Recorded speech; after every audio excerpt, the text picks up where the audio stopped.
So let's talk about a few things. So we have reached the informative part of our fourth chapter because I don't want just to end the course here and let you run into the world and do sound design. I want to give you some useful informations and some thoughts, perspectives onto your way for now. So let's talk about what to consider when creating patches and how to approach this. So you can either start with a blank patch and just fiddle around and play around and improvise and just go with whatever sounds good. That is one way to create patches, and you can do this. And maybe even in the very beginning, it is maybe more enjoyable for you to actually do something. But what I would always strongly emphasize is try to build a sound in your head first. So just close your eyes, go somewhere you like, or go outside, go for a walk, and try to think of a sound so you can really, really picture it in your mind. And then think of how you could build it. How could you try to recreate that sound? And then try to build this. Because first of all, your imagination is less limited than your skills to improvise, because you don't know where you will end up when you're just randomly fiddling around. But in your head you can build whatever you want and then try to figure out how to come there, because this is the most important skill as a sound designer, to be able to imagine something and then build it, because planning a patch, a sound, is really important as well.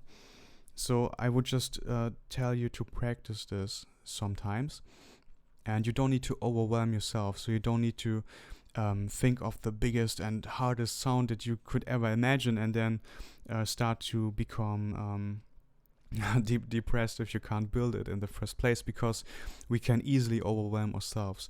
So even baby steps will add up over time. So don't be afraid to just imagine a easy patch.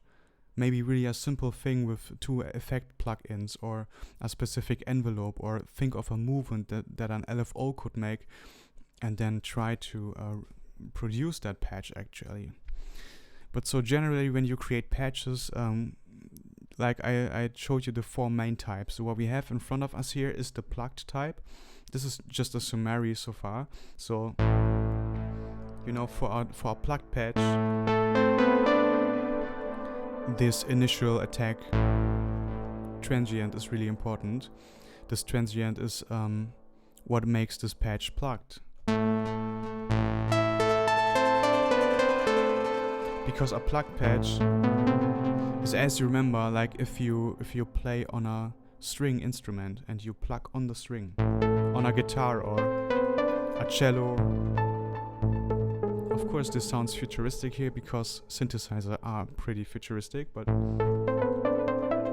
you get the idea.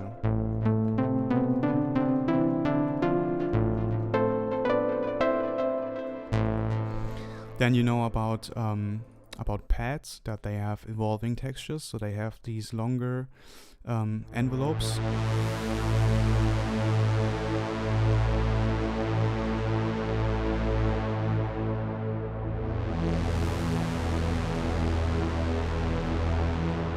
And then of course big huge pads like this you can't use in a composition to play chords. You can't do something like this.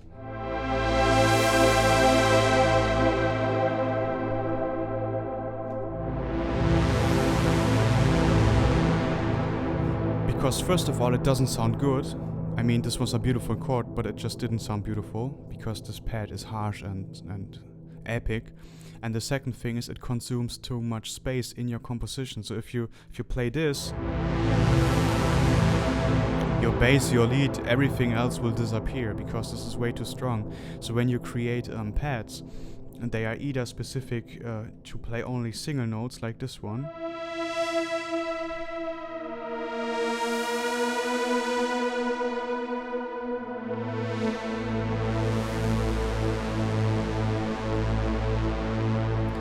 or you create a pad that is way thinner, way softer, so that you can actually play chords with it. So of course then you put less distortion on it, don't make them that loud, don't open the filter so much, just so you have some ideas how you could work around this with pads. But generally for chords and stuff like this, if you want long evolving things or something that is just sustained notes, would maybe go for strings or something like this for other plugins. But let me actually open my Mega City 6 sound bank for Dune 2. It's one of my sound sets that I've created, because I have here this patch, and as you can hear, this is beautiful to play chords.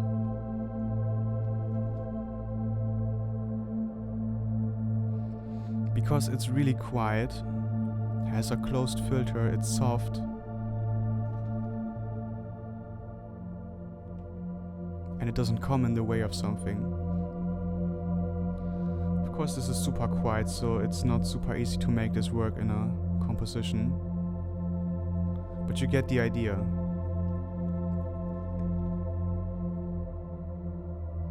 And here I even included the opportunity to bring this up with the mod wheel.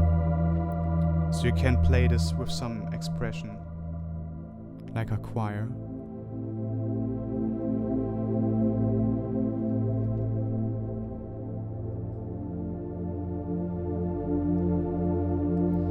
So this would be a way to make a pad, a texture, being able to play chords in your composition. So this is something you need to keep in mind before you create a patch. What is the purpose? How do I want to use this? With basses, let me change the synth because it's still there. With basses, like I told you, you want to make sure that they mainly sound good in the lower register, because you won't play them up there. So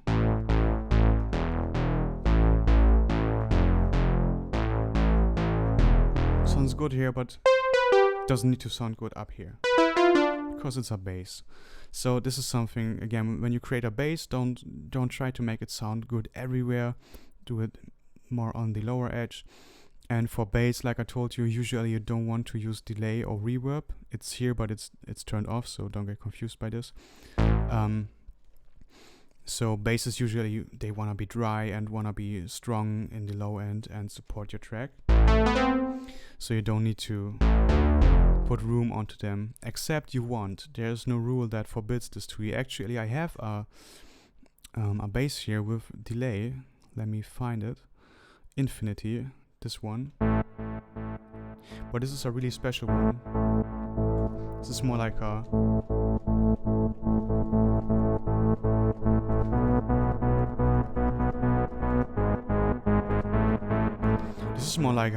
club bass or something, you know.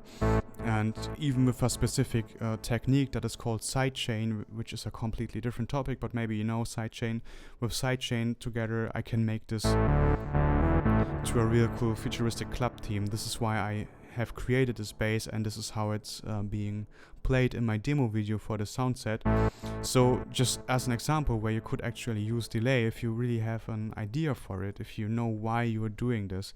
But of course this bass here won't support a song that strong with so much low end like this one, right? This is completely different, so just be aware of this when you create a patch. And then for leads, as I told you earlier, you want leads to be able to play quick sequences, so you can really carry the voice of the song. They should not be too short. And not too long, of course.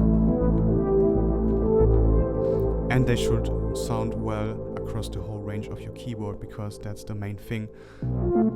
Of course not really low like here, and of course not really high like here. That doesn't matter, but you know the main range that you have in front of you when you play. And then, yeah, things that I told you earlier, like spend attention to the release times and stuff like this. So if I bring this up to here, this will come in the way when I play.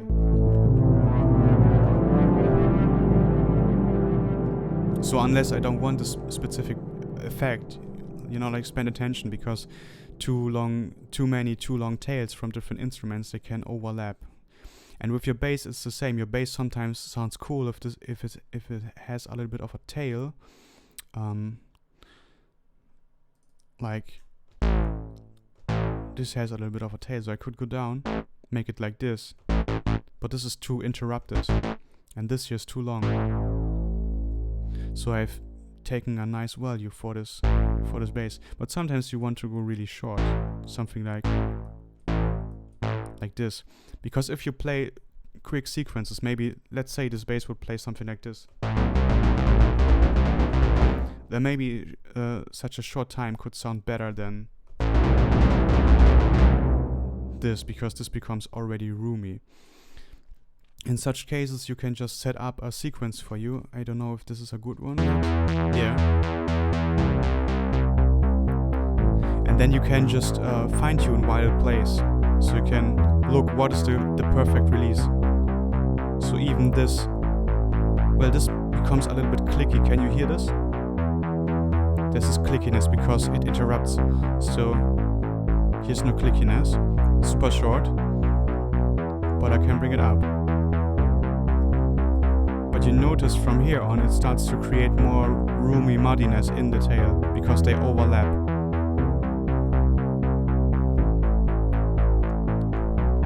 So a good way to always check things is like put the sequence in that you want to play and then play a little bit around, or just do it with the keyboard, no matter which way, but just as an idea how you could approach this. So I think that's so far about patches, just a little heads up what to spend attention on when you create. And yeah, we'll see us in the next lesson.